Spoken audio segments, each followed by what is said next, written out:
Hi everybody, I am here with, he needs no introduction but I'm going to do it anyway, Simon from SUPfm, and we're doing a mini pre-Sup 12 interview because today is a really special day, isn't it? We have just found out, Simon mentioned it's the SUPfm 10-year anniversary, and I said when?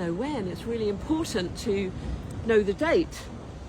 And today is the day, the 10th. Absolutely, today. It was a huge surprise, not least to me, that I knew it was coming up, and thanks for pressing on that one.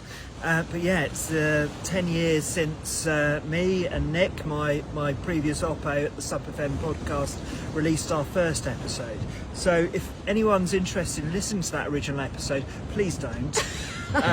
But it was a lot of fun, and obviously it put us on the road at which I'm now sort of occupying, and you know we're obviously collaborating on. So but 10 years, absolutely unbelievable. Amazing. There's quite a few 10-year anniversaries, but this one is really important because you sort of had a resurgence, didn't you, in COVID, and you've come back on your own, and you've had some incredible guests. I'm going to put you on the spot here.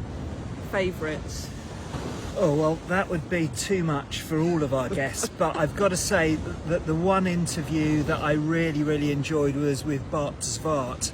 And way back at the beginning, when me and Nick were talking about founding the podcast, our ideal guest was Bart Svart, and finally I managed to get to speak to him. He was the backdrop, and this was before I was recording on video, was on his catamaran in the Bahamas. It was just the most beautiful backdrop, but getting to speak to him for a couple of hours was just a massive thrill for me. Huge role model for me, and what a conversation. He's a true, if you haven't heard of him, and you really should have done, he's a true pioneer and adventurer.